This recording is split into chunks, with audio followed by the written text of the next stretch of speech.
savoir que la bêta publique d'iOS 14 est attendue pour le 13 juillet prochain et que vous pourrez tous ou presque tester la nouvelle version du système de l'iPhone. Retour sur ses avancées les plus marquantes, ses fonctions surprises, mais aussi ses manques. Quid également des gains de performance promis par Apple. Bref, iOS 14, premier verdict.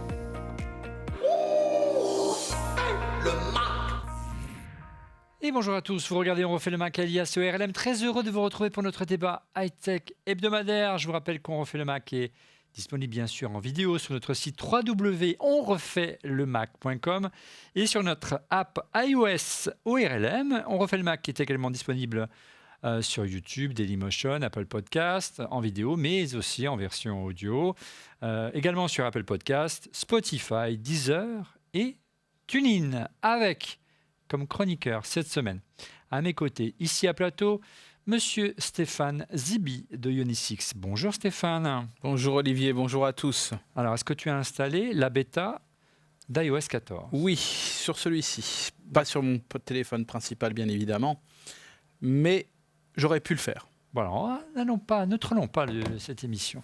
En duplex également, il a mis le cap sur la Corse, ça sent déjà un petit peu l'été et même beaucoup. Les vacances, ouais, non, c'est des vacances studieuses, n'est-ce pas, Laurent Pantanage d'X-Brain. Bonjour Laurent.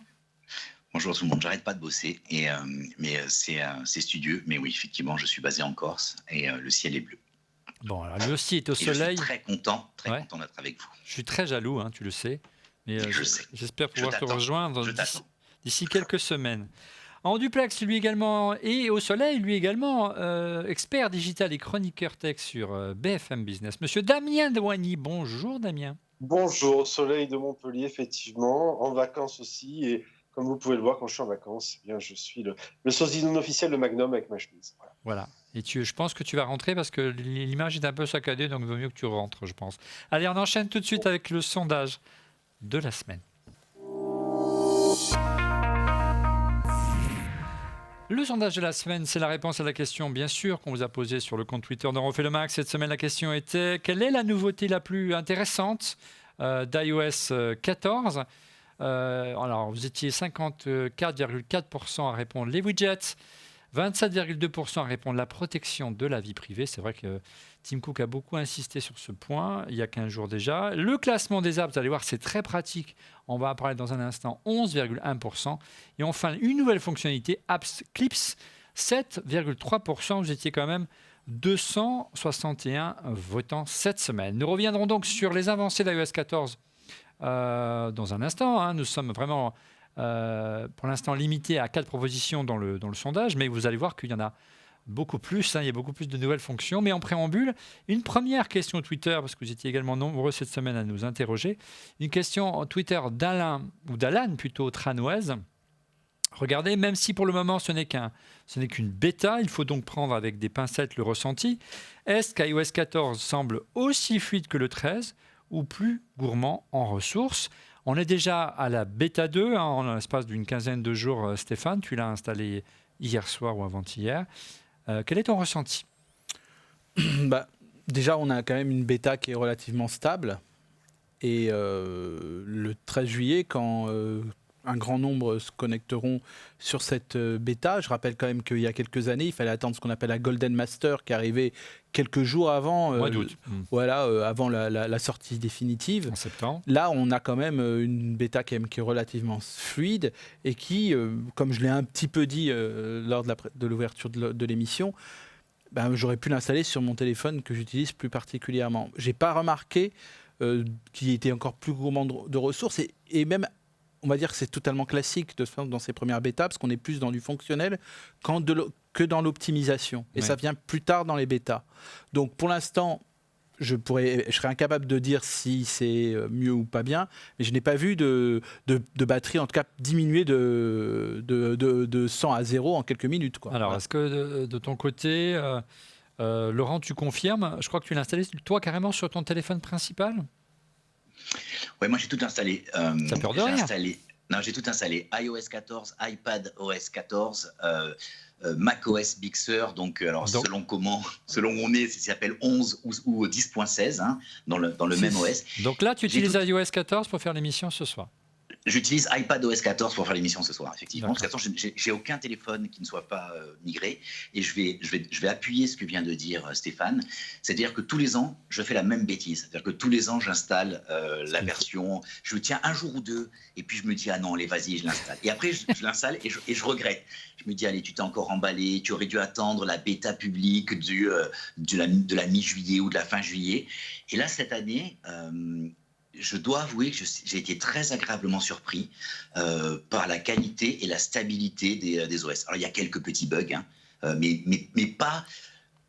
Il n'y a rien de vraiment bloquant. De temps en temps, l'appareil photo, il faut le relancer parce qu'il se bloque, des choses comme ça.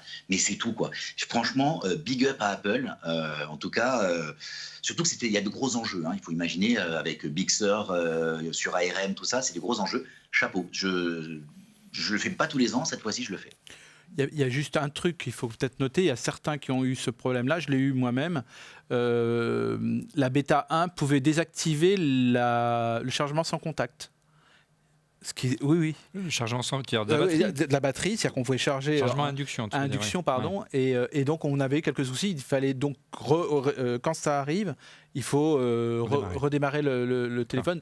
Et ils connaissent le bug hein, chez Apple, parce que je l'ai amené chez l'Apple Store, parce que je pensais qu'il était cassé en fait. Ils t'ont pas regardé de travers quand ils ont vu que tu avais installé iOS 14 aussi? Non, ils étaient très contents de le voir, au contraire. Parce qu'ils savent de toute façon que dans quelques jours, ils vont l'avoir en bêta publique.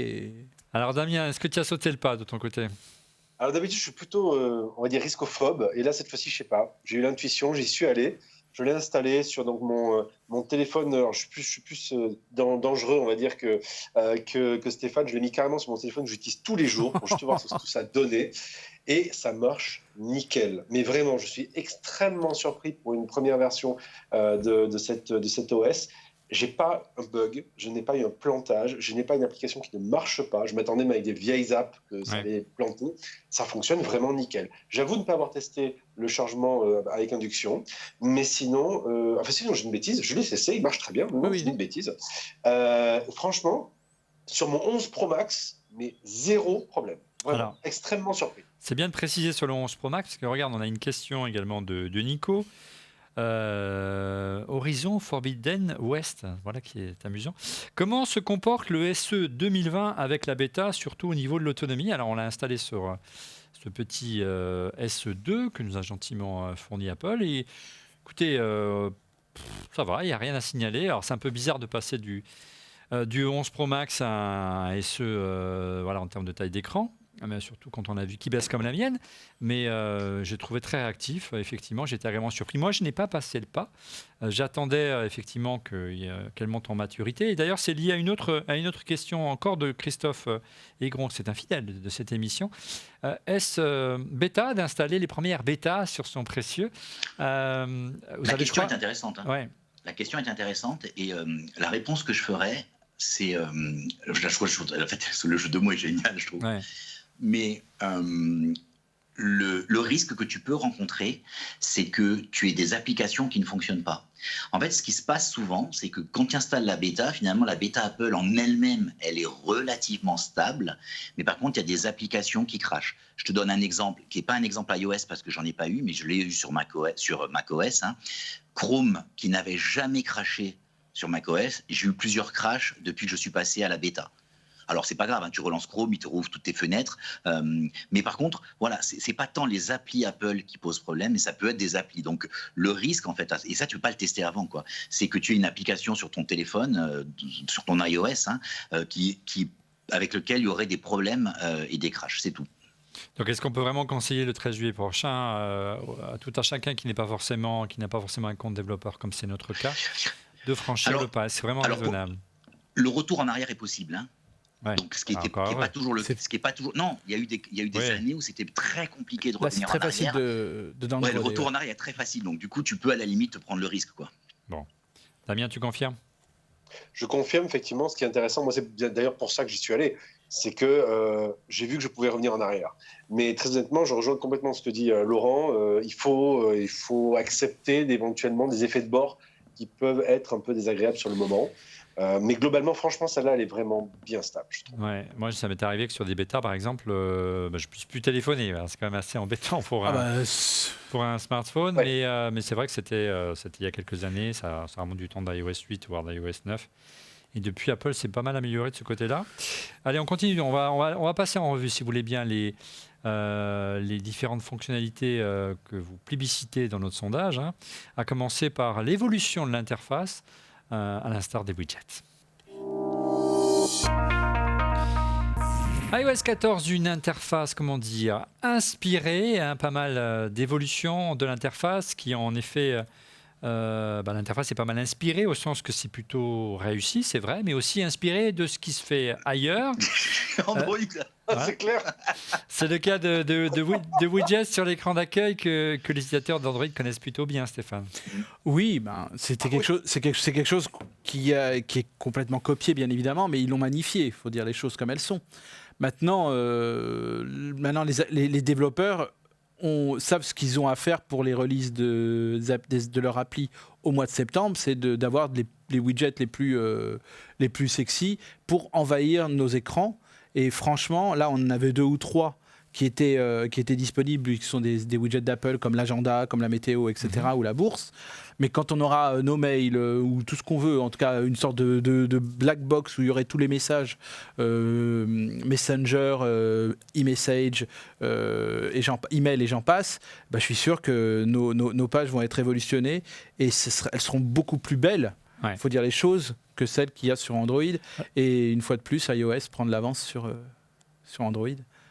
Même sur les petites fonctionnalités qu'Android avait et que iOS n'avait pas. Ça va faire débat. Je sais, mais là, je suis obligé de le dire parce que j'ai toujours dit du bien d'Android, au moins sur les devices. Alors, messieurs, Laurent et Damien, comment ça marche ? On voit que les widgets vraiment interagissent au niveau du Springboard, au niveau de l'écran d'accueil avec la grille des applications. C'est l'une des premières fois que Apple, depuis la création de l'iPhone, qu'Apple accepte de rogner sur son espace de travail, sur sa grille d'applications, messieurs. C'est la première fois. Ouais. C'est la première fois qu'ils osent casser la grille. Oui. Et d'ailleurs, ce qui est très amusant, c'est que j'ai essayé de retrouver, j'ai pas retrouvé sur YouTube. Il y avait une vidéo qui était sortie, je crois, pour iOS 11, un truc comme ça, un concept que quelqu'un avait fait, qui avait été diffusé d'ailleurs sur Mac Forever, et sur lequel on voyait quasiment ce qu'a sorti Apple dans iOS 14. Je crois que Laurent, tu t'en rappelles. Et on voit à l'époque, on dit mais non, ils vont pas faire ça parce qu'ils vont pas casser l'ordre de la grille, etc. Ah bah si, là, ils ont complètement tout pété. C'est hyper intéressant. Moi, ce que je détestais dans les widgets Android, pour avoir eu des Android aussi, c'est que je trouvais que ça ralentissait énormément le système. C'était pas très agréable. Là, je trouve c'est très fluide, ça fonctionne bien. Alors maintenant, ça fonctionne bien aussi sur les versions d'Android. Mais on sent bien que, comme d'habitude, Apple y va au moment où il se dit que c'est le bon moment pour y aller et où ça va pas gâcher l'expérience utilisateur. Donc, c'est assez intéressant de ce point de vue-là. Moi, maintenant, j'attends de voir un peu ce que les développeurs vont proposer autour de ça, parce que je reste encore un peu sur ma faim là-dessus et j'ai envie de plus. Ouais, c'est moins, ça flotte moins que dans l'interface d'Android, Laurent. On a le choix entre différentes tailles. Tu peux un peu détailler, hein, justement, on va essayer d'illustrer de notre côté avec des vidéos. Ouais, alors moi j'ai trouvé ça assez agréable, et c'est une autre façon de consommer l'information, c'est-à-dire à la fois pour accéder rapidement aux applications, ils ont un widget qui est pas mal, qui ressemble un peu au mode recherche. Quand tu voulais relancer, tu voulais lancer une application souvent, tu lançais la recherche et puis tu allais taper, c'était dans les 4 applications proposées, ou alors tu tapais le nom. Là en fait tu te rends compte qu'ils ont un widget avec 8 applications qui changent au fil de la journée parce qu'ils analysent ce que tu fais. Par exemple, que le matin, tu vas lancer la radio, que quand à midi, tu vas peut-être lancer Uber Eats. Et du coup, ils te les proposent automatiquement, mais directement sur la page d'accueil dans un widget. Je trouve ça génial parce que tu as l'impression que du coup, c'est ta homepage, ta première page sur laquelle tu as les applications, et elle se retrouve à être vivante, ouais, et à automatiquement te proposer. Et avec 8 applications, tu te retrouves finalement assez souvent avec les bonnes applications. Ça, c'est le truc que je trouve assez génial. Le truc que j'ai trouvé, moi, vraiment top, c'est que tu peux regrouper des widgets. C'est-à-dire que tu dis, tiens, je veux le widget news et je veux le widget météo. Ouais, tu dis finalement, les 2 infos, elles sont un peu ensemble. Tu prends le widget météo, tu le fais glisser sur le widget news, et en fait, il y a un widget qui pivote, comme tu vois, de droite à gauche ou de haut en bas, selon le type de widget que c'est. Et tu peux faire, c'est assez sympa, c'est assez ludique, et tu peux rajouter un petit peu autant de choses. Alors, je te donne un autre exemple. Moi, j'ai un widget qui existait. Hein. Il existait quand il allait dans l'application photo, il te faisait une proposition de la photo du jour. Il y avait même de temps en temps une notification arrivée ce même jour il y a 1 an ou des photos. Et je trouve que c'est une façon de retrouver ces photos. Là, c'est carrément affiché sur presque en 1/3 d'écran, quoi. Donc ça prend 2 rangées d'applications avant. Et donc tu te retrouves à retrouver des vieilles photos. Alors, du coup, tu envoies des photos à des amis en disant mais comment tu as retrouvé cette photo, alors qu'en fait c'est juste le widget qui te l'a proposé. Et je trouve ça franchement très sympa. Donc on a vu que sur la petite vidéo qu'il y a bien sûr que les widgets étaient sur l'écran d'accueil, qu'il y avait différentes tailles qui vous étaient proposées. Hein, vous avez le choix via une galerie qui vous propose de choisir le modèle de widget que vous souhaitez, et vous avez la possibilité de les empiler, comme le disait très bien à l'instant notre ami Laurent. Autre avancée importante en termes d'interface, hein, c'est aussi une évolution importante depuis le lancement de l'iPhone et des premières versions d'iOS, c'est le mode d'affichage de certaines fenêtres qui ne s'ouvrent plus par défaut en plein écran lorsqu'on lance une fonction. Hein. C'était le cas pendant longtemps, souvenez-vous, de Siri. Hein. Sur les différentes versions de Siri, eh bien, l'écran passe au noir et vous avez Siri qui apparaît. Regardez, maintenant, c'est en surimpression. C'est très élégant. C'est également le cas si vous avez besoin de réaliser, par exemple, un appel téléphonique. Ça marche assez bien également. Ouais, Olivier, c'est élégant mais surprenant. Oui. C'est-à-dire que quand on est habitué, et je vais prendre l'exemple... Tu sais que je conduis peu, mais en Corse. Et à Paris, donc, en ce moment, c'est un peu difficile de conduire. Non, mais en Corse, du coup, je conduis en Corse. Et du coup, quand j'ai lancé le Siri, j'avais l'impression qu'il ne s'était pas lancé. Donc du coup, il faut prendre l'habitude, quoi. Il faut regarder le bas de l'écran. Donc on a vu Siri à l'instant qui effectivement s'ouvrait et qui était moins envahissant qu'auparavant. Et puis c'est également le cas, c'est assez étonnant, des appels téléphoniques qui s'affichent sous la forme d'un bandeau baptisé Compact Calls. Alors moi je trouve ça super en fait, parce que c'est vrai que quand on téléphone, même en main libre, on a souvent besoin de regarder le GPS ou de regarder ses mails. Et qu'est-ce que Damien, tu valides ? Alors, je valide complètement. Alors, pareil, comme disait Laurent, c'est très surprenant au premier abord parce que d'aller cliquer en haut de l'écran pour appeler, pour prendre l'appel ou typiquement l'exemple de Siri aussi, c'est très surprenant d'avoir ces surimpressions. À nouveau, Apple casse son interface qui était très monolithique au sens où elle était très rigide. Un écran, une fonction, qui était d'ailleurs complètement héritée de la toute première version d'iOS. Autrement dit, on remonte à 2007. Ça n'avait pas changé en 13 ans. Et donc, par conséquent, pour la 14e itération de système d'exploitation, Apple casse son interface. C'est assez intéressant et d'ailleurs, je trouve que ça va dans le sens de la direction qui est donnée avec Mac, bien sûr, l'idée de se dire comment on peut arriver à organiser cet univers avec finalement un début de multi-fenêtrage tout en restant, on va dire, dans l'univers ou dans la philosophie d'iOS. C'est assez bien fait et, je veux dire, assez fin et discret. Et effectivement, tu as raison. Et maintenant, effectivement, il y a même la possibilité de réduire la fenêtre, par exemple, de FaceTime pour qu'on utilise son téléphone. Auparavant, on avait FaceTime, mais c'était FaceTime où on coupait la caméra. Là, on peut réduire et faire autre chose en même temps, donc c'est plutôt sympa. Et puis, moi, je l'attendais depuis des années sur iOS, sur l'iPhone en particulier, alors qu'il est arrivé il y a au moins 5 ou 6 ans sur Android et sur le Galaxy S4 ou S5 de Samsung, donc ça ne rajeunit pas. C'est le Picture in Picture pour les vidéos. Il existait depuis sur le Mac, il existait sur iPad et je n'expliquais toujours pas pourquoi il n'était pas là.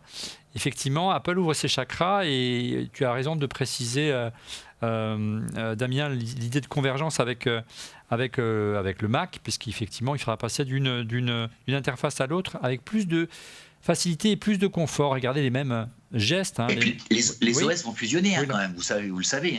Ah bon ? C'est le sujet la semaine dernière. Et puis autre avancée qu'on entendait depuis des années moi également, c'est la gestion des applications. Moi qui teste tout le temps des applications depuis que l'iPhone est lancé, j'ai des centaines d'applications sur mon iPhone. Voilà, on peut maintenant les trier par catégorie. C'est assez génial, Stéphane. C'est génial, c'est-à-dire qu'en gros, on a notre téléphone classiquement. Quand on allait sur la gauche, on avait donc les widgets et tout un tas d'informations comme on a habituellement, qui ont été un peu améliorées, bien évidemment. Mais quand on va au bout de moi j'ai qu'un seul écran normalement, quand on glisse vers la droite, de droite vers la gauche, on se retrouve avec un écran avec des plus gros boutons, nos dernières applis qui ont été installées, celles qu'on utilise le plus fréquemment, enfin tout un tas une vraie bibliothèque comme dans n'importe quel. Et c'est vraiment, et c'est fabuleux, parce que je pense qu'il y a vraiment, on voit qu'il y a de l'intelligence artificielle, c'est sûr, mais elle n'était pas dans la bêta 1, elle était venue dans la bêta 2. Voilà, dans la bêta 1, on voit que les icônes sont un peu plus petites. Et là elles sont plus grosses. Elles sont plus grosses, et c'est vraiment. Oui. Je suis pas du tout à l'aise avec ce truc-là. Franchement, je vais vous dire un truc, je n'aime pas. T'as pas de changement, Damien? Non, monsieur Zibi, je ne vous permets pas. Non, en fait, c'est pas que j'aime pas le changement. C'est que moi, avec mes 456 applications, j'en ai un bon paquet qui sont mal triés dans ce système-là. Alors oui, il y a l'intelligence artificielle. Oui, c'est pas trop mal fichu, effectivement, pour retrouver certaines choses assez rapidement. Mais il y a des trucs qui ont rien à voir, qui sont mal classés. C'est le début. On est d'accord. L'intelligence artificielle, faut attendre un peu. Si t'es impatient. Oui, mais là où je suis déçu, c'est que je ne peux pas adapté sur cette base proposée par Apple, je ne peux pas, ou je n'ai pas trouvé le moyen de pouvoir basculer des applications, en fait de faire ma sauce ensuite finalement, ma propre sauce sur la base d'une proposition qui, elle, pourrait être un début de travail de classement. Et c'est ça que j'aimerais dans les versions futures. Je sais pas, Laurent, tu en as pensé quoi? Moi j'ai trouvé ça plutôt sympa, moi qui ai de très nombreuses applications. Alors j'ai trouvé ça sympa, mais moi je suis en train de compter, j'ai 11 pages d'applications. Et le fait que cette page se trouve à la fin, du coup, je l'utilise jamais. J'aimerais pouvoir déplacer cette page en premier. Ma frustration, elle est que cette page, j'aimerais qu'elle soit, tu vois, je puisse la mettre en premier ou en deuxième, tu vois, et ensuite que je commence les applications normales et du coup qu'il y ait un accès plus rapide à ça. C'est le seul truc que je reproche. Laurent, je vais même te dire un truc, c'est que tu vois, ce qui est très bizarre avec l'apparition des widgets dans l'interface d'iOS, c'est que le slide vers la gauche qui fait apparaître normalement le scroll des widgets ne devrait plus exister. Et théoriquement, ça devrait laisser la place à ça.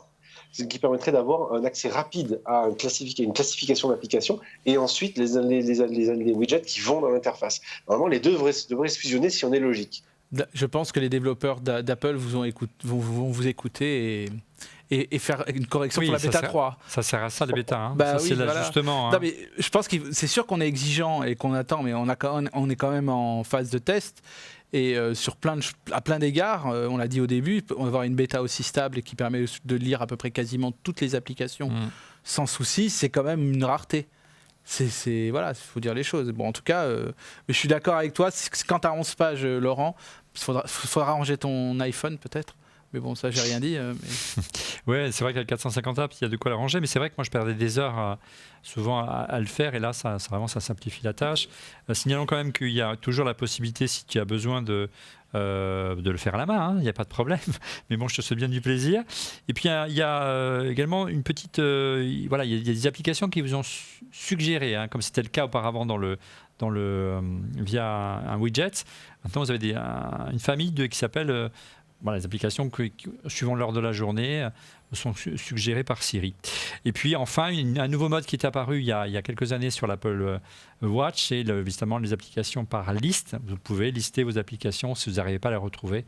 Ce qui est assez pratique également, plutôt que de chercher mais dans quel sous-dossier je l'ai mis. J'avoue que de temps en temps, j'aurais bien voulu l'avoir un petit peu avant. Alors, ce qui est assez amusant, juste une chose, c'est que cette interface est assez inspirée d'une interface qui avait été développée pour Android, qui s'appelait, parce qu'elle n'existe plus, Aviate. Elle avait été développée Yahoo Aviate. Ouais. C'est une application qui fonctionne de cette manière-là, avec des widgets qui, en fait, de manière contextuelle par rapport à la journée, proposaient des applications, ce qu'on retrouve ici, un classement automatique des applications suggérées, et ensuite on pouvait les modifier, et puis ensuite une liste qu'on pouvait avoir. Simplement, la seule différence, c'est qu'en gros, le slide des écrans n'était pas le même, mais on retrouve la philosophie de cette application, qui était très très bien. C'était une interface que j'adorais sur mon feu Sony Z3, et qui aujourd'hui n'existe plus, et on retrouve des éléments un peu là-dedans. C'est assez intéressant de voir quand même qu'on revoit le retour de l'inspiration, de nouveau qu'on disait, en Android. Ok. Allez, après l'interface, je propose qu'on avance, mais d'abord place au busomètre. Didier n'est pas là cette semaine car il est d'anniversaire de mariage. On l'embrasse et on embrasse son épouse. Alors, première rumeur, selon Didier, qu'il a le plus buzzé cette semaine sur le site Mac Forever. Pas de GPU tiers dans les Mac ARM, point d'interrogation. On peut en effet se poser la question au vu des recommandations et des infos qui ont fuité. Ce serait une très mauvaise nouvelle si c'était le cas. Allez, Laurent, puisque tu es à l'écran. Je sais pas. Ah oui, c'est bien sûr, c'est une mauvaise nouvelle. C'est une mauvaise nouvelle parce que on a été plusieurs fois à se plaindre sur le plateau. Entre autres, on a beaucoup parlé de Nvidia, du bannissement de Nvidia et tout ça. Donc là, ça veut dire que ce sera un bannissement un peu global. Je suis pas certain que ça puisse tenir longtemps. Ils vont devoir se trouver des alliés. Tu vois, ils font un tel changement et c'était l'objet on refait le Mac de la semaine dernière. Donc du coup, je recommande à nos auditeurs qui l'ont pas vu d'aller le voir. Mais avec Jean-Louis Gasset, voilà. Avec monsieur Jean-Louis Gasset. Mais du coup, tu vois, à un moment donné, ils vont devoir trouver des alliés, donc des gens qui vont relayer. Ils vont devoir montrer une certaine ouverture, alors que c'est vrai, j'attends de voir, mais j'ai des doutes. Ouais, déjà, il faut savoir s'ils vont gérer les GPU autres que ceux d'Apple. Ce serait déjà une première info, mais on le saura assez rapidement parce que, figurez-vous, ou presque, parce que la seconde rumeur, regardez, le MacBook Pro 14 serait attendu plutôt en 2021. Un MacBook Pro 14, évidemment, équipé d'une puce ARM et d'un écran équipé de mini LED. Alors, je serais curieux de voir ça. Mais c'est assez logique, a priori, si Apple annonce la migration vers la puce ARM et la puce Apple Silicon, le MacBook Pro 14 devrait en hériter assez rapidement. Et pourquoi lancer une version Intel aujourd'hui? Troisième rumeur, Apple lance un programme de réparation iPhone pour les indépendants en France. Et c'est difficile pour les indépendants d'avoir accès effectivement à certains composants, d'avoir accès, de pouvoir garantir justement le suivi. Et ça, c'est plutôt une bonne nouvelle, mais ils sont un peu fait tirer les oreilles pour cela. Et quatrième info, c'est pas une rumeur, elle est à l'origine de nos amis de chez 01net. On salue Jérôme et Colomba et François Sorel. Chez Free cet été, l'eSIM sera au programme, hein, c'est du moins ce qu'a promis Xavier Niel sur la montre et peut-être même au-delà, d'après ce qu'a déclaré Xavier Niel à nos copains de 01, à savoir également dans le téléphone, maintenant que c'est géré pour la montre, ça peut gérer aussi pour le téléphone. Et enfin, dernière info. C'est faire le frais alors. C'est faire, je ne sais pas, mais Free apparemment semble en prendre la direction. Et dernière info, c'était une question qu'on avait soulevée la semaine dernière, à savoir après les GPU Quid du Thunderbolt. Apple a confirmé cette semaine que le Thunderbolt serait bien sur les Mac ARM, et ça c'est plutôt une bonne nouvelle, messieurs. Je vous propose qu'on enchaîne parce qu'il y a beaucoup de choses à dire sur iOS 14 et je propose qu'on prenne le chemin des nouveautés côté applications, les nouvelles applications d'iOS 14. iOS 14 du nouveau côté apps, pas mal d'évolutions du côté des logiciels, des programmes pour l'iPhone et l'iPad, voire carrément des nouvelles qui font leur apparition, à commencer par l'app traduction. Alors c'est vrai que c'était certainement la catégorie d'applications qui était très populaire sur l'App Store. Il y avait une pléthore d'applications disponibles pour traduire automatiquement toutes les langues ou presque de la planète. Donc il n'y a plus besoin d'utiliser une app tierce, hein, c'est intégré. Alors on va faire la démo, du moins je vais essayer, en temps réel avec cet iPhone SE 2020 avec donc iOS 14. C'est pas la bêta 2, c'est la bêta 1. L'application s'appelle Translate et ça fonctionne plutôt bien, vous allez voir. C'est génial, hein, c'est génial. Imagine les touristes. Imagine, tu es touriste, tu te retrouves à poser des questions, faire la traduction en simultané. Je ne sais pas si tu te souviens, sur l'émission de Noël, on avait ça. Ouais. On avait un petit device qui le faisait. Ben là, aujourd'hui, c'est dans ton OS, il n'y a plus besoin. C'est tout simple. Hein, et ça marche plutôt bien, moi je me suis amusé. Laurent, je te propose qu'on essaye en temps réel. Bonjour, mon nom est Olivier Frigara. Je suis heureux de vous accueillir dans mon podcast On refait le Mac. Alors, ce qui est bien aussi, c'est qu'on peut vous faire écouter. Attention, je le tourne comme ça. Je ne l'ai pas encore super bien en main. Mais alors voilà, on le tourne. Voilà. Alors, Olivier Frigarage. Ça, on me le fait depuis que je suis tout petit. I'm happy to welcome you to my podcast. We are doing the Mac again. Et si j'appuie sur play, oui, we are doing the Mac again. Mais comment on lance l'audio? Oui, c'est là. Hello, my name is Olivier Frigarage. Frigarage. I'm happy to welcome you to my podcast. We're doing the Mac again. Voilà, donc ça marche plutôt bien, même si c'était un peu hésitant. Celui qui fait la démonstration n'est pas très au point. Voilà, et tu as effectivement un mode conversationnel. Hein, tu montres à ton taxi, si tu vas dans un pays très exotique et que qui ne maîtrise pas l'anglais, par exemple, vous pouvez toujours présenter ça, et notamment pour les plus anciens d'entre nous qui ont vraiment du mal avec les langues étrangères, ça va être assez pratique 11 langues différentes. Moi, j'utilisais ça. J'utilisais Google, notamment lorsque j'étais, par exemple, au Japon ces derniers temps. Et c'est vrai qu'on pouvait télécharger en local les langues, donc c'est très pratique. Donc, c'est assez intéressant de voir qu'Apple aille sur ce terrain-là, parce qu'en gros, après Maps, par exemple, il va sur la localisation, enfin plutôt la traduction locale. Donc, à chaque fois, si on regarde les usages de Google, il y a un usage qui se met en face d'Apple pour rester dans l'écosystème. Peut-être pour faire du machine learning aussi sur les langues, allez savoir. Mais c'est assez intéressant de voir où ils vont là-dessus, parce qu'ils ont dû détecter aussi le fait qu'il y avait un usage réel, notamment en voyage, et que c'est finalement cet appareil-là, le smartphone aujourd'hui, quand vous êtes ailleurs à l'étranger, c'est votre bouée de sauvetage pour faire en sorte de trouver tout ce que vous avez besoin de trouver. Où aller manger, comment vous faire comprendre, et ainsi de suite. Ouais, et ça marche plutôt bien. Il y a près de 11 langues qui sont gérées. Et apparemment, tu le disais, en tout cas, cette version-là, elle fonctionne offline, c'est-à-dire sans connexion, c'est ce qui est vraiment, vraiment assez pratique. J'ai perdu. Attention, il faut précharger les langues. Hein. Ouais. Tout à fait, Laurent, tu as bien raison de préciser, Stéphane. Oui, je voulais en plus rajouter un petit quelque chose. Il y a Translate, les Safari était un élément où la traduction était importante, où les sites pouvaient être traduits sur macOS. Et notre Oscar, qui participe à la création de cette émission, assistant réel, oui. qui nous a fait souligner deux choses. Une première, c'est que Safari peut être effacé. On peut effacer certaines applications. Dont Safari, ce qui est quand même étonnant, mais c'est plutôt une bonne nouvelle. Ou même Mail, si tu veux. Mail, ça existait depuis longtemps, mais Safari, je crois que c'est les applis Apple, au sens large. Hein. Oui, mais non, mais ça, on faut les effacer, tandis que Safari, avant, on ne pouvait pas. J'ai vérifié encore ça. Et il nous a signalé il y a quelques instants que, donc, à partir du moment où on enregistre, donc, les bêtas publics sont disponibles. Donc, au moment où on regarde cette émission, vous pouvez télécharger. Donc, vu notre enthousiasme, on va faire péter les serveurs d'Apple. Non, c'est vrai qu'on s'attendait que ça soit la semaine prochaine, mais en fait, ça arrive plutôt que prévu au moment où on enregistre donc cette émission. Bonne nouvelle, merci, on est synchro. Après, l'application Translate, autre nouvelle application. C'est pas forcément, pour parler d'une application, mais plutôt une nouvelle fonctionnalité qui ne nécessite pas de télécharger justement une application. Pour faire appel à un service lambda, son nom c'est App Clips. Alors, c'est assez malin, elle permet d'activer un service de location, je ne sais pas, de trottinette, de voiture comme c'est à l'écran, ou par exemple de payer votre stationnement. C'est un peu sur le modèle d'Apple Pay en scannant une sorte de QR code.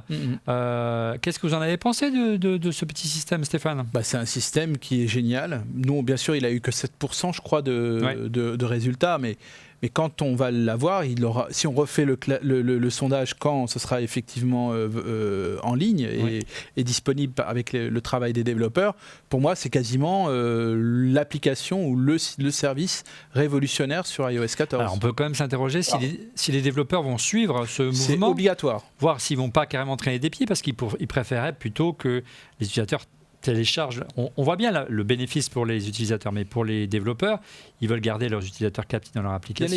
Bien évidemment, mais après, ce sera à eux de faire le meilleur service pour que les gens deviennent fidèles. C'est n'importe quel. Si le restaurant est bon une fois, tu retournes une deuxième. Voilà, là, ça sera la même chose. Au contraire, ça va ouvrir. Oui, Laurent. Ouais. Il y a une chose qui est intéressante, il ne faut pas perdre de vue le concept App Clip qui existe dans le monde Android, un petit peu de façon similaire, mais c'est surtout pour Apple, selon moi, une approche défensive.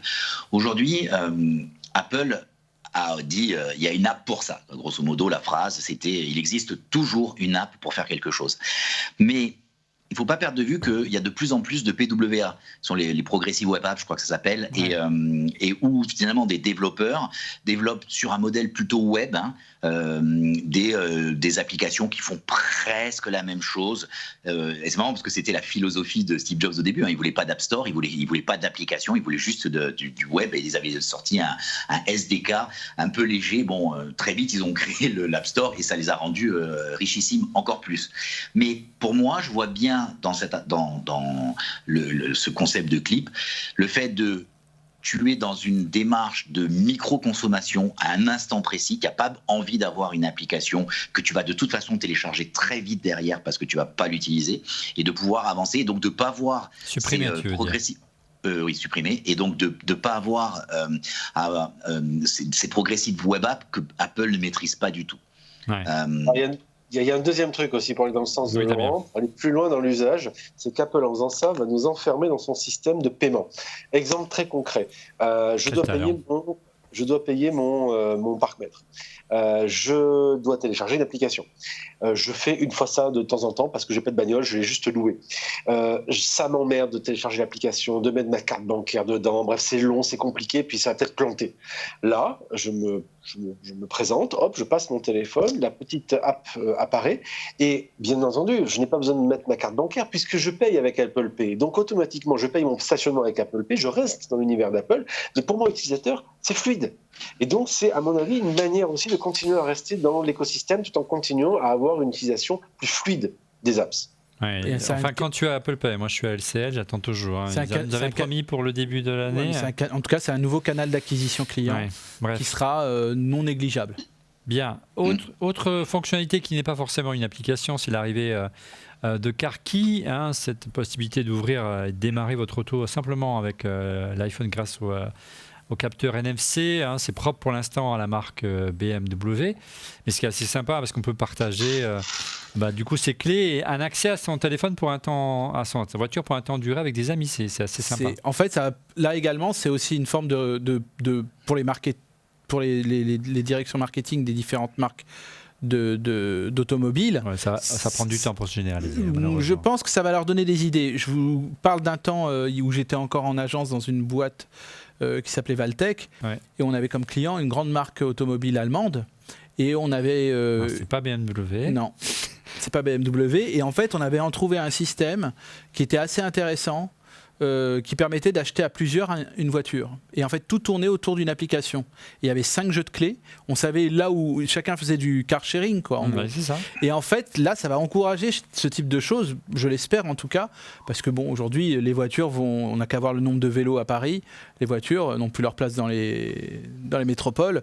On a quand même toujours besoin, surtout quand on a des enfants, d'avoir besoin d'une voiture. On peut l'acheter entre amis, en famille. Et puis ça va. Et ne plus avoir ces 5 jeux de clés. En général. Ça peut aussi aller dans le sens des applications qui aujourd'hui font du car sharing. Oui. En utilisant cette technologie-là, tu simplifies à nouveau le système, tu le standardises et tu sais exactement à qui t'as filé ta clé, quand, et tu peux en plus verrouiller le système à distance. Donc ça va complètement dans ce sens-là. Mais évidemment, Apple va prendre une petite commission, une petite licence pour utiliser tout ça, j'imagine bien. Bien évidemment. Sachant qu'Apple le fait déjà avec HomeKit. Hein. Dans HomeKit, tu peux déléguer par exemple l'accès. Là, il y a très attendu, alors moi j'avais espoir de l'avoir cet été, mais je ne l'aurai pas, la serrure Netatmo. Ça existe ça. Et donc en fait où tu pourras partager la clé temporairement. Donc aux États-Unis ça existe déjà avec les serrures, je crois qu'elles s'appellent Auguste de mémoire. Et du coup c'est l'air du temps. Hein, on est dans le sens du temps. Quoi. On perdra plus ces clés. Airbnb, les hôtels, et voilà. Oui, pour Airbnb, c'est aussi pratique. Alors, la question qu'on peut se poser, qu'est-ce qui se passe si mon téléphone tombe en panne de batterie? Alors, la bonne nouvelle, c'est que même si votre iPhone est déchargé depuis déchargé, vous pouvez continuer à l'utiliser pour ouvrir jusqu'à 5 heures, jusqu'au moment où il a commencé à s'éteindre. Voilà, c'est ce qu'a annoncé Apple, en tout cas. C'est plutôt sympa. De toute façon, de ce qu'on a dit depuis le début de l'émission, si tu es à l'étranger, que tu loues une voiture, que tu ouvres avec ton iPhone et que tu perds ton téléphone, tu peux plus traduire, donc on peut plus te comprendre et tu peux plus ouvrir la voiture, tu es foutu, quoi. C'est clair. C'est ça. C'est complètement ça. Mais je te jure, Laurent, tu sais, être allé donc, cette année au Japon et y être retourné donc, 10 ans plus tard, j'avais pas de smartphone la première fois, j'avais un smartphone la deuxième fois, mais ça n'a rien à voir. Dans un premier cas, il fallait être accompagné par quelqu'un dans les rues, sinon j'étais perdu. Là, je pouvais me faire comprendre, je pouvais trouver mon chemin, et je pouvais me débrouiller. Et là, tu te rends compte que le smartphone est devenu une vraie bouée de sauvetage. C'est juste dingue. Alors, on dit aux gens de voyager avec 2 cartes de crédit, on va bientôt leur dire de voyager avec 2 smartphones. Ah bon? C'est déjà son cas depuis des années. Allez, on continue. Apple a également implémenté, il n'y a pas que de nouvelles applications, pas mal de nouvelles fonctionnalités dans les applications existantes, notamment des fonctionnalités souvent réclamées par l'utilisateur ou présentes, on regarde toujours du côté de la concurrence chez Apple. C'est le cas notamment de messages avec comme un air de WhatsApp, messieurs. Hein, ça nous rappelle quelque chose. Surtout, ils sont en train de réinventer le BlackBerry Messenger, le BBM avec iMessage. Ils font leur BBM à eux, puisque logiquement, on est dans un univers fermé avec les fonctionnalités qui vont bien entre utilisateurs d'iOS. Je trouve ça assez malin. Et puis oui, on retrouve les standards maintenant de ce qu'on peut avoir dans les messageries Facebook/WhatsApp. Ouais. Et alors, exact, oui, on a la possibilité de mémoire de dépingler les conversations, de répondre à un message spécifique comme dans Messenger. Il y a désormais un peu plus de Memoji. Hein. Et comme dans WhatsApp, on peut effectivement réaliser des mentions et dire Laurent, Stéphane, vous êtes en retard, on commence l'émission. Ça n'arrive jamais. Ça n'arrive jamais. Autre évolution intéressante qu'on réclamait depuis longtemps, c'est le cas de Plan, le logiciel de cartographie de GPS d'Apple. Il évolue également, notamment pour les cyclistes.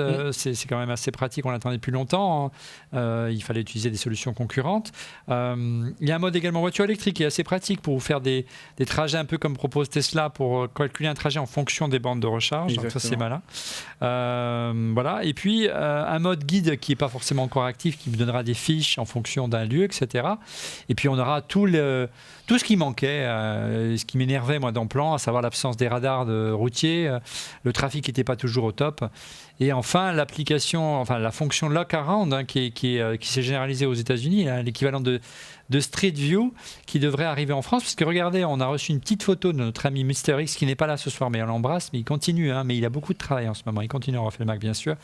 Les voitures d'Apple Maps sillonnent la France, qui laisse à penser, regardez, il a photographié dans Paris, que Street View devrait arriver très prochainement. Le 40, Street View, c'est Google, devrait arriver très prochainement en France. Alors là, je laisse la parole à notre ami Laurent. C'est notre monsieur HomeKit. Hein. On devait faire l'émission, mais je pense qu'on la fera plutôt à la rentrée, une émission spéciale HomeKit. Laurent, l'application maison évolue également. Qu'est-ce que tu as noté d'important ? Alors, déjà, oui, elle a évolué, hein, pas que l'icône. Il y a les suggestions de ce qu'ils appellent automation, hein, donc d'automatisation, mais bon, ça reste le nom, et automation. C'est-à-dire que tu te rapproches d'un accessoire, il est intelligent, il va te proposer des fonctionnalités par défaut, c'est ça ? Oui, et je vais donner un autre exemple. Donc moi, à la maison chez moi, j'ai un contacteur sur la porte. Quand j'ouvre la porte, en fait, il allume la lumière C'était tout un enchaînement d'actions que j'avais dû programmer. En fait, là, il te le programme par défaut. Il te dit, dans la même pièce, vous avez et un contacteur de porte et une lampe. Est-ce que vous voulez juste que je relie les deux ? Et tu dis oui, et en fait, en un clic, ce que moi j'avais fait en, une dizaine de clics pour réussir à le faire fonctionner, puisque par outil, par modèle et module HomeKit séparé, c'était une lampe Hue qui était connectée via un bridge, via un hub, tout ça. Donc là, ça se fait en un clic. Tu as aussi, alors, c'est pas encore disponible, hein, ça va arriver, mais il y a un truc que je trouve assez sympa. C'est ce qu'ils appellent la lumière adaptative. Et du coup, ça va permettre de modifier à la fois la couleur et l'intensité de la lumière dans les pièces dans la journée. Et moi, j'ai une pièce qui est assez sombre à Paris. Et donc, du coup, j'avais mis une lampe justement pour jouer sur cet effet de couleur. Alors, aujourd'hui, j'utilisais le mode lecture, qui est un mode très blanc. Il y a un mode très lumineux, mais qui est presque médical. On a l'impression d'être dans l'hôpital. Et puis le soir, une lumière un peu plus douce. Ben là, ça va permettre de s'adapter dans la journée. Du coup, tu n'auras plus besoin d'avoir la programmation qui est faite, ça se fera tout seul. Tu diras, je veux l'éclairage adaptatif et ça se fera. Donc voilà. Et aussi, il y a un truc qui marche dès à présent qui est bien, c'est qu'il te priorise. Alors, il y a deux choses que je trouve vraiment bien. La première, c'est qu'il te priorise certaines applications en fonction des accessoires que tu utilises. Et la deuxième chose que je trouve encore mieux, c'est que quand tu as des capteurs de température, souvent le capteur, il fait et température, et humidité, et pollution. En fait, il y avait toujours que la température qui était affichée dedans. Il fallait que tu cliques dessus pour avoir le détail. Et là, en fait, ils ont réussi à trouver un moyen assez sympa d'afficher les informations supplémentaires, ce qui rend du coup le truc plus agréable, quoi. Je veux dire, c'est pas juste que la température. Mais le cheminement pour construire des scénarios, c'est toujours aussi pas obscur, parce que c'est quand même c'est pas de la programmation, mais il faut quand même s'y mettre, hein. Ouais, si tu es pas dans le cadre de l'automatisation du style, il y a un interrupteur et une pièce, où il y a un capteur de porte et une pièce, ça reste quand même. Il y a trois univers, hein. Il y a les pièces, ce qu'ils appellent les scènes et les automations. Ouais. On parlait tout à l'heure de possibilité de supprimer des navigateurs. Donc Safari évolue également, donc on peut le supprimer, mais aussi il y a quelques évolutions. On parle d'un système de traduction On n'a pas pu vraiment le vérifier parce que la fonction n'est pas active, en tout cas sur iOS. Et sur macOS, c'est sûr qu'elle arrive, mais elle n'est pas active non plus. Apple l'annonce comme étant le browser mobile le plus performant au monde. On aura également l'occasion de le vérifier. Passons plutôt à une évolution plus marquée d'iOS 14, sur lequel Tim Cook a vraiment martelé, et Craig Federighi déjà il y a 2 semaines lors de la WWDC. C'est la sécurité et la gestion de la vie privée. iOS et la vie privée. Alors messieurs, Apple creuse son sillon sur le créneau de la vie privée et de la sécurité afin bien sûr de se démarquer d'Android. De petites fonctionnalités apparaissent à l'instar de Safari. J'ai vu qu'il y avait un système pour traquer des sites pour afficher de la pub. Alors qu'est-ce que tu en as pensé ? Je sais que ça va probablement... je crois que Didier, pour son site, avait fait une capture d'écran et il disait que c'est le web gratuit, le business model du web gratuit peut être menacé, parce que certains pourraient éventuellement dire oh ben non, va des rétros, je veux plus. C'est-à-dire qu'on a besoin, certains sites internet, pour comprendre, c'est le cas de certains sites médias, le cas de Mac Forever, dans le cas de l'exemple de Didier, ont besoin de traquer, voilà. On ne peut pas dire tracer, leurs utilisateurs pour pouvoir... pouvoir... même pas eux, c'est les sites partenaires avec lesquels ils travaillent. Les annonceurs, ils ont besoin de savoir pour pouvoir fournir ces données à leurs annonceurs, savoir combien qui rémunèrent les sites internet pour leur publicité. C'est en fonction, et c'est le modèle publicitaire qui existe depuis pour l'affiliation, des dizaines d'années dans les autres écrans. Et là, il n'y a rien de choquant. Simplement, maintenant, les gens ils vont en prendre conscience parce que c'est affichable juste en cliquant sur un bouton. Ils vont enfin comprendre pourquoi que lorsqu'on va consulter Amazon et qu'on fait une recherche, 5 minutes après, les pubs sont poussées automatiquement. Oui, c'est pas Amazon. Ouais, c'est pas Amazon le pire. Tout à l'heure, en préparant l'émission, j'étais sur un site. Non, mais j'ai un sujet qui est plus sur la sécurité sur Facebook qui est plus problématique, mais on va pas en parler là. J'ai découvert des choses assez louches. Mais non, tout à l'heure en préparant l'émission, je suis allé sur un site américain qui parlait. Je voulais comparer les deux trois infos et donc du coup sur Safari, c'est refusé. La visite m'est refusée parce que j'ai 2 ad bloqueurs et donc du coup je vais sur Chrome. Je vais sur Chrome et je me rends compte que selon le profil sur lequel je me connecte, j'ai aussi l'ad bloqueur. Sauf que la différence qu'il y a entre Safari et Chrome, c'est que sur Safari j'ai pas le nombre qui s'affiche, la petite icône qui m'affiche le nombre, parce que Safari permet pas autant de personnalisation, mais par contre je l'ai sur Chrome et je me rends compte que le site que je suis en train de visiter, qui refuse en fait de s'afficher parce que j'ai l'ad bloqueur qui est activé, en fait j'ai 46 trackers sur une page. 46 trackers sur une page. Le gros problème aujourd'hui, c'est pas tant que qu'il y ait des trackers, c'est l'abus de trackers. Et en fait, ces trackers mettaient 3,82 secondes à afficher ma page. Donc c'est-à-dire, t'imagines, rien que la part des trackers ajoute 4 secondes de chargement. Ça dégrade l'expérience utilisateur. Mais c'est trop. Que tu aies un tracker ou deux pour tes annonceurs, oui, je le conçois. Et parce que si c'est gratuit, il y a de la pub et tu le conçois. C'est presque logique. Par contre, c'est quand ça va trop loin, quoi. Et en fait, sur ce site, il y a une vidéo qui s'est lancée toute seule. Quand j'ai fermé la vidéo, il y en a 2 autres qui se sont ouvertes en sorte de picture in picture. C'est de l'abus. Là, tu prêches pour un convaincu, Laurent. Moi qui évolue dans la presse depuis longtemps. Je m'arrache les cheveux. C'est moins le cas, mais il y a quelques années, c'était vraiment marqué, notamment sur certains sites d'info français qui étaient gratuits. Maintenant, ils sont passés au payant. Et c'est heureux pour eux parce que je pense que c'est ce qu'il faut. Tu ne pouvais pas consulter certains articles parce qu'il y avait une publicité qui était imposée, ça partait dans tous les sens et ça bloquait l'accès au site parfois. Ça plantait. Donc l'expérience utilisateur était terrible. Mais d'un autre côté, le directeur marketing du D-Media était très heureux, ou le directeur de publicité, d'afficher un taux de clic record, mais qui dégradait la qualité de l'information. Et je crois que c'est ça qui est important dans un média aujourd'hui. Il y a plein de petites fonctionnalités à l'image du témoin lumineux. Je ne sais pas, vous avez vu ça pour indiquer... Là, live, oui, comme maintenant qu'une conversation est enregistrée, donc on enregistre la vidéo avec toi, donc ça apparaît bien sur iOS. Vous le voyez bien, ce petit élément lumineux, messieurs? Oui, tout à fait. Donc en fait, il est orange ou vert. Orange ou vert. Oui, Damien. Au premier abord, on ne sait pas trop ce que c'est, puis on s'en rend compte. Des fois, on est surpris de le voir apparaître. Tiens, il est allumé, mais pourquoi? Voilà, donc vous n'avez pas besoin de cacher votre webcam, vous savez que vous êtes filmé. On parle aussi d'une nouvelle fonctionnalité de sécurité, liée au trousseau d'iCloud, qui a été découverte. Alors, ce n'est pas très clair.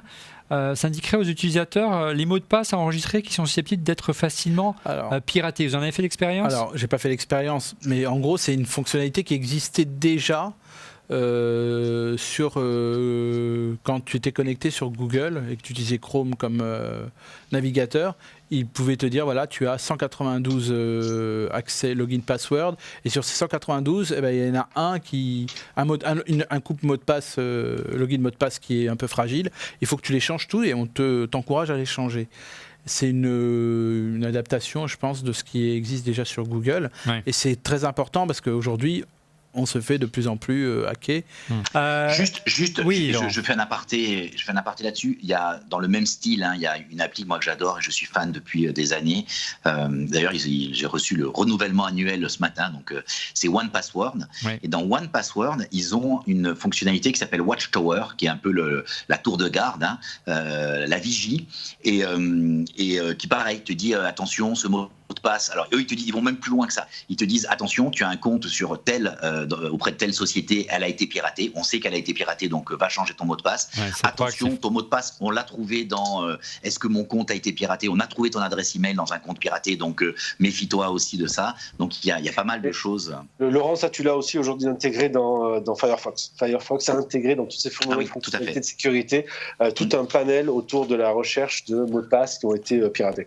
Et puis on peut parler aussi de Dashlane qui fait ça aussi très bien. Ouais. Alors il y a eu aussi d'autres polémiques liées à ces nouvelles fonctionnalités d'iOS 14 en matière de vie privée et de sécurité. On a vu apparaître des curieux messages chez les premiers utilisateurs de la bêta, comme quoi certaines applications avaient tendance à recopier et à copier le contenu du presse-papier. Est-ce que vous en avez fait l'expérience? Pointer du doigt, il y en avait quelques-unes d'applications et pas des moindres. On pense à TikTok, on pense à Reddit et encore même LinkedIn. Oui. Alors là, c'est une très grosse surprise, ou pas. Mais on ne comprend pas l'intérêt, surtout. Plutôt, si, tout ce qu'ils peuvent prendre, ils le prennent. Si. Non, mais j'exagère. Pour bien comprendre, ils copient des données, ils les codent dans le presse-papier et ça renvoie à l'application et au serveur de l'éditeur. Ouais. Donc il y a un vrai problème de... Là, c'est un vrai acte de la vie privée. Là. Ah oui, non, mais ça va bien plus loin que les trackers. Surtout, tu peux copier un mot de passe, par exemple. Ouais, donc tu pourrais copier un mot de passe...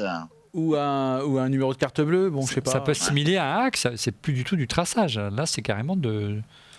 Ça pose la question des claviers par des claviers alternatifs déjà, parce qu'on peut rentrer des informations dedans. C'est déjà un premier cas. Moi, j'ai eu la surprise, effectivement, en utilisant la bêta. La première fois que le pop-up est arrivé, j'avoue que je n'ai pas compris. Je me dis, c'est quoi ce truc?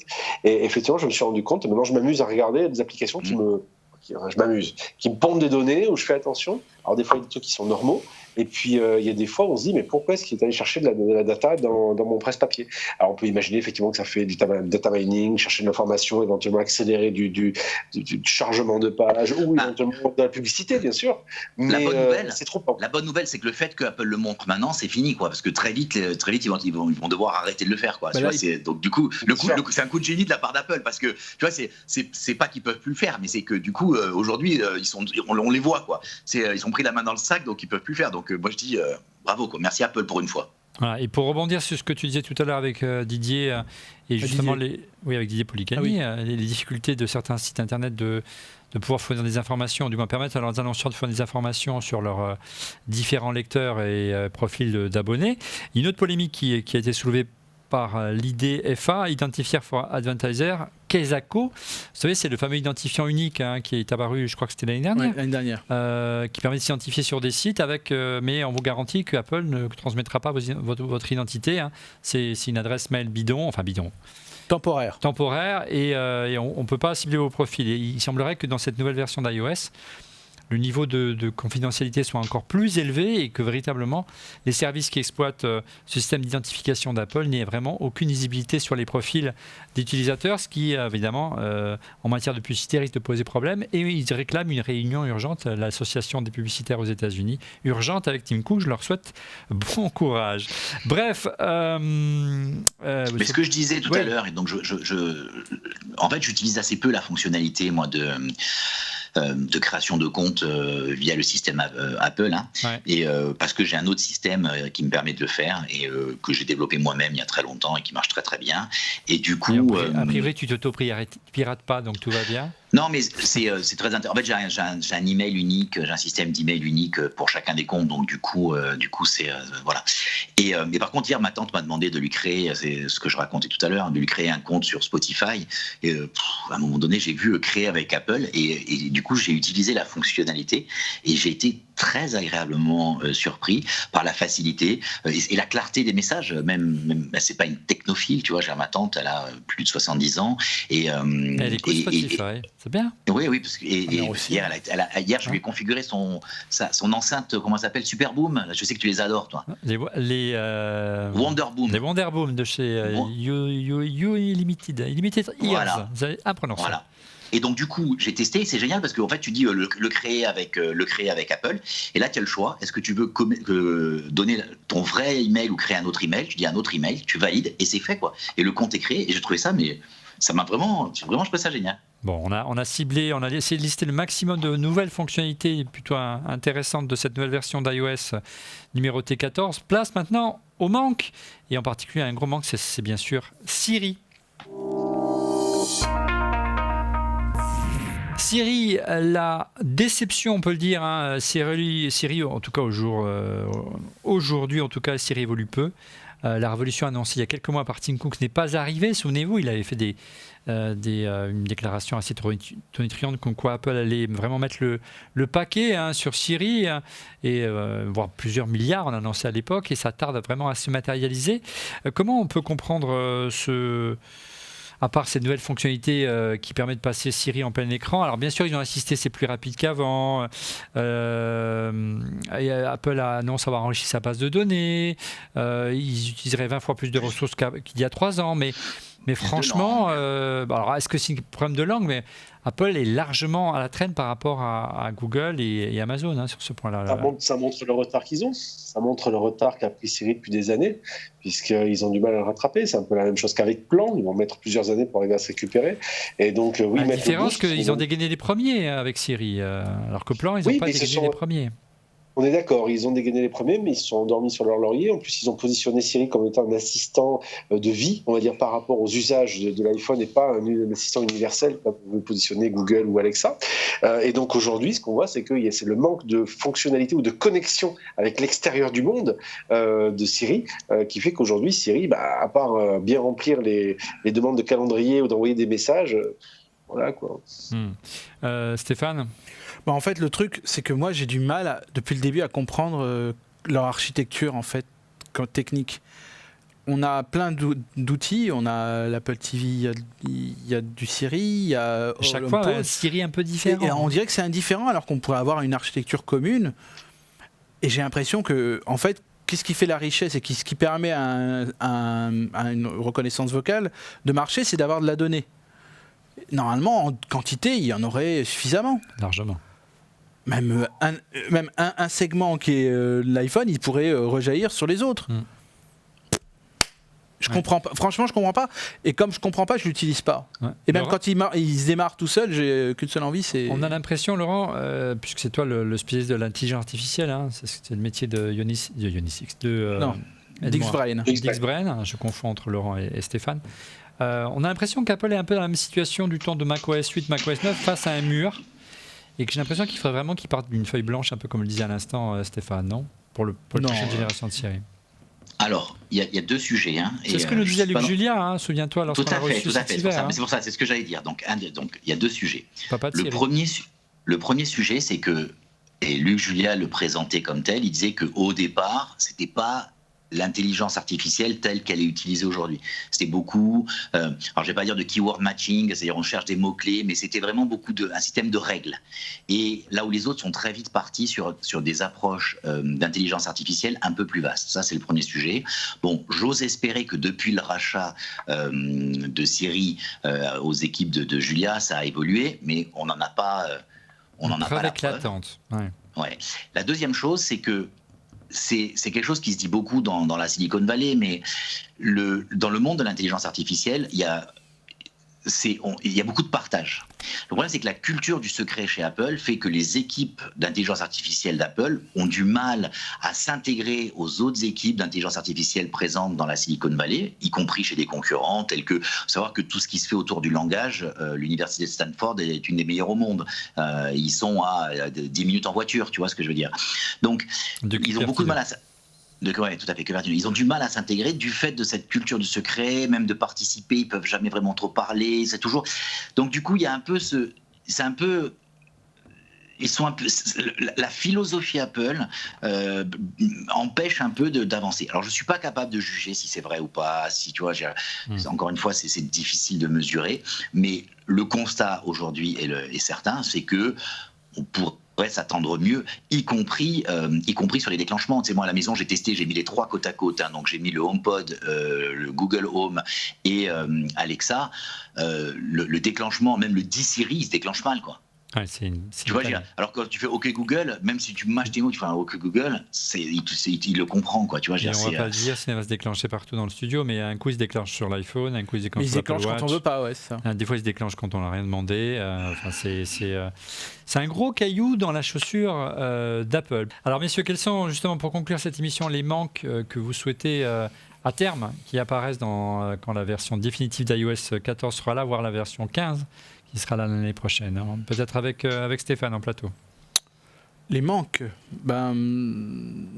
j'ai vu que éventuellement toi t'envisageais une session multi-compte. C'est le grand dada de notre ami Rodrigo. Oui, mais sur un iPhone, c'est personnel. Ouais, je suis d'accord. Sur un iPad.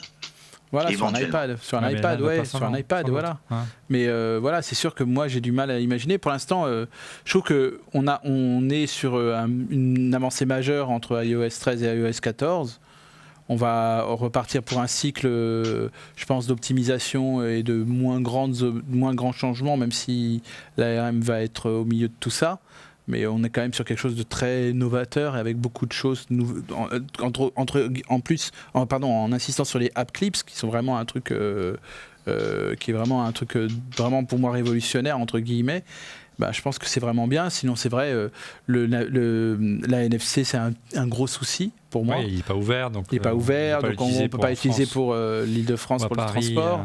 Et même, je dis même, c'est compliqué. Tu sais quoi ? J'ai un Huawei et un Samsung. Le Huawei, il ne marche plus. Hein. Ouais. Il n'y a que le Samsung qui fonctionne. Hein. Ah, donc, ouais. Donc en gros, je pense que c'est plutôt le problème. Il ne vient pas de là où on pense. Hein. Laurent et Damien, pour conclure. Alors, on parlait des Siri tout à l'heure. Moi, je rêve toujours d'un Siri déconnecté, mais ça, c'est encore une autre histoire. Oui, Siri offline, moi, messieurs. Oui, je rêverais de ça, parce qu'effectivement, je ne comprends toujours pas pourquoi il faut appeler Cupertino pour pouvoir envoyer un SMS. Ce qui est très clair, c'est que ce que je voudrais surtout, c'est que je voudrais comprendre pourquoi il y a des différences entre iOS 14 et iPadOS 14. Il y a des choses qui ne sont pas cohérentes entre les deux OS, ne serait-ce que les widgets, par exemple. Il y a des choses qui ne fonctionnent pas, qui ne sont pas tout à fait pareilles les deux. Donc, mon premier souhait, qui est a priori assez simple, serait de dire pourquoi est-ce qu'il y a des choses qui ont été tronquées dans iPadOS qui fonctionneraient très bien et qu'on peut retrouver dans iOS 14. Peut-être que dans les prochaines bêtas, il pourrait y avoir un certain équilibre entre les deux. Tu veux utiliser un stylet sur un iPhone, c'est ça ? J'ai pas dit ça. Non, j'ai pas dit ça. Non, je parle plutôt dans le sens de choses qui sont sur l'iPhone et qu'on ne retrouve pas sur l'iPad. Je ne parlerai même pas de l'application météo. Voilà, oui, c'est vrai. Laurent, tu as un petit manque à signaler ou pas ? Alors, j'ai entendu le point sur le NFC. C'est vrai que ça paraît ubuesque, tu vois, après tant d'années, d'autant plus que le NFC est tout aussi. Et là, par exemple, j'ai eu besoin de reprogrammer des puces NFC. Je l'ai fait avec mon Android, du coup, alors que d'Android, tu peux tout faire. Tu dis, mais comment c'est possible qu'Apple soit aussi fermé que ça ? Après, c'est des évolutions incrémentales, donc non, moi je veux dire, ça téléphone bien, ça navigue bien. Écoute, c'est plutôt sécurisé, ça reste de l'Apple de qualité, quoi. Alors, on a eu certainement des mises à jour beaucoup plus catastrophiques, notamment sur des machines anciennes, hein, parce qu'il faut préciser quand même que iOS 14 s'installe jusqu'à l'iPhone 6S, donc un téléphone qui a 6S, ça monte à 2015, 2016, 2015, je crois bien. Donc, 2015, oui. Ouais, donc c'est quand même des téléphones qui ont au moins 5 ans, pour une marque qui est critiquée pour avoir une tendance à privilégier l'obsolescence programmée, c'est quand même pas mal. Sur Android, c'est pas toujours évident de pouvoir utiliser des téléphones qui ont 5 ans d'âge avec la dernière version du système d'exploitation de Google. Voilà, c'est dit. Pour conclure cette émission, la rubrique de tradition de cette émission, à savoir les coups de cœur. Les coups de cœur, on commence avec Damien. Alors moi j'ai acheté à ma fille un truc génial que je vous conseille vraiment, que j'offre à des enfants aussi, qui s'appelle la Fabrique à Histoire, qui est une petite boîte qui ressemble à un petit transistor à l'ancienne. J'adore. Qui est déconnecté. Très bien. Vous téléchargez l'histoire dessus, puis vous les lisez, puis les histoires sont interactives. Moi j'adore ce produit, il est génial, c'est une start-up française, je vous la recommande vraiment, c'est top. Pourquoi je vous en parle? Parce qu'ils viennent de sortir une application iPhone et Android aussi, qui est une application en fait qui s'appelle le Studio Luni. Alors le Studio Luni c'est quoi? Désormais vous pouvez raconter vous-même des histoires à vos enfants, donc ça ressemble à ça. Vous choisissez la petite icône, la petite présentation, on va dire, qui va apparaître sur l'écran de l'appareil. Vous racontez l'histoire. Vous avez jusqu'à 8 minutes pour raconter une histoire, l'histoire que vous le voulez. Soit vous lisez une histoire, soit vous en inventez une. Et ensuite, vous pouvez l'injecter dans la machine à histoire et votre enfant pourra entendre votre voix ou vos voix et raconter vous-même vos propres histoires. Je trouve ça super sympa et une très belle évolution du produit. Je vous conseille. Merci, c'est plutôt très sympa. Très sympa. Laurent, de ton côté, ton coup de cœur cette semaine? Juste avant, je suis un fan inconditionnel de l'Uni. Et mes enfants adorent. On a téléchargé, j'ai acheté plein de livres, dont le fameux Le Bac Pirate. Donc les histoires de pirates, on écoute ça. Alors, moi j'avais, je pense que c'est l'été dernier, ou à la rentrée, j'avais parlé d'une application qui s'appelait Peak Finder AR, donc qui permettait de prendre une photo ou de se mettre avec son téléphone et de voir la montagne et qu'on ait le nom de tous les pics. Et du coup, comme je me dis que c'est le début de l'été, il fallait quelque chose qui nous aère. Et donc, c'est une appli qui s'appelle Iphigénie. Alors, il y a un jeu de mots parce que dans Iphigénie, il y a la lettre I, la lettre G et la lettre N. Et donc, en fait, c'est une application de l'IGN, donc l'Institut de géographie français et surtout de cartographie. Et donc, vous avez l'intégralité de toutes les cartes françaises. Alors, ça marche pendant 14 jours en test. Et puis après, il y a un petit abonnement. Mais souvent, quand on fait les randos, c'est l'été. Donc, on peut très bien prendre l'abonnement pour les 2 mois d'été plutôt que de se balader avec toutes ces cartes dans le sac. Et c'est vraiment toutes les cartes topographiques, c'est super bien fait. Merci Laurent. De ton côté, Stéphane? En fait, partir en rando, c'est ça? Non, je vais être beaucoup plus basique. Plus sage. Ouais, non, en fait, je vous parle d'un site internet qui s'appelle Wanda Mobile. J'ai peut-être déjà évoqué ce nom-là. Mobile. Wanda Mobile, c'est un site hongkongais, je crois. Et en fait, c'est là où j'achète tous mes gadgets. Tous les câbles un peu nouveaux, les chargeurs un peu particuliers et autres. Et ils ont toujours de la qualité. Et en plus, quand par exemple il y a la douane, quand on vous achète quelque chose et que la douane le bloque, vous devez payer des frais pour libérer votre objet. Vous le dites, vous le signalez, eux ils vous remboursent tout de suite. C'est vraiment un super service client. Et comme on a beaucoup de geeks et beaucoup de personnes qui achètent des objets, moi je vous encourage à regarder ce site qui est vraiment rempli. Et il y a en particulier il y a une nouvelle génération de câbles très solides qui s'abîment moins que les câbles d'Apple par exemple. Câble Lightning Lightning et USB-C, parce qu'en fait avec un seul même câble on peut avoir un petit adaptateur et tout qui valent vraiment 3 fois rien. Ils sont costauds. Et ils sont très costauds et en gros finalement même si par exemple je dis de la science-fiction, si les nouveaux iPhones sortent en USB-C, on aura des câbles qui seront encore utiles. En Lightning, tu verras. Oui, mais bon, en tout cas ces câbles-là qui sont à double entrée sont très très solides et je vous encourage donc à aller sur ce site-là. Et si Stéphane vous le conseille, c'est pas parce qu'on a un programme d'affiliation avec eux, pas du tout. Au contraire, c'est vraiment. Vraiment, choix de cœur. Et vraiment, parce que je pense qu'il y a vraiment beaucoup de gens qui achètent peut-être sur Amazon ou sur d'autres sites des câbles et des gadgets qui peuvent éventuellement être défectueux. Là, il y a un super service client. Si vous avez le moins de problèmes sur un truc, vous envoyez une vidéo, ils vous remboursent immédiatement, ils vous demandent même pas de le renvoyer. Bon. Voilà, je vous dis, c'est vraiment des gens bien, quoi. Vraiment des gens bien. Voilà, et j'aime partager, voilà. De mon côté, moi, c'est un produit plus basique. C'est vrai que je suis toujours très attaché à mon ordinateur. Si vous recherchez un clavier, regardez les nouvelles générations de claviers qui sont signés Logitech qui viennent les mettre à jour. C'est joli, c'est très joli. C'est vraiment du sur-mesure pour le Mac. Ça s'appelle le MXK for Mac. Ça reprend la couleur gris sidéral qui s'associe parfaitement avec vos Mac, que ça peut être un iMac ou un MacBook Pro. Et puis surtout, bien, il a plein de fonctionnalités plutôt sympas. Hein. D'abord, c'est un clavier étendu, équipé d'un pavé numérique, comme le modèle d'Apple. Les touches sont également rétro-éclairées. Hein. C'est du Bluetooth, hein, sans fil, mais également le standard RF maison, c'est avec le petit dongle que vous pouvez mettre sur le port USB. La frappe est vraiment très agréable, elle est remarquable. Il y a même des touches concaves qui sont vraiment ergonomiques, qui épousent la forme des doigts. Je me suis vraiment régalé. J'ai écrit l'émission avec cette semaine. Et puis bon point, contrairement au modèle d'Apple, il peut se jumeler jusqu'à 3 appareils. Donc on peut imaginer 2 Mac, un iPad, voire même un Mac, un iPad et un iPhone. Et puis plein de petits détails qui fait que c'est assez pratique. Il n'y a pas de Lightning, mais un port USB-C. Donc vous n'avez pas besoin d'un adaptateur pour le brancher à votre iMac ou à votre MacBook Pro, hein, c'est l'USB-C natif. Il se charge et vous avez une autonomie de plusieurs mois, vous pouvez y aller les yeux fermés. Et puis accessoirement, il coûte 50 € moins cher que le modèle d'Apple. Voilà, 109 €, donc c'est un super clavier, le dernier clavier de chez Logitech. Voilà, c'est la fin de ce 378e épisode de On fait le Mac. Merci de l'avoir suivi. Est-ce qu'on va se retrouver ensemble la semaine prochaine? On hésite encore un petit peu, pour tout vous dire.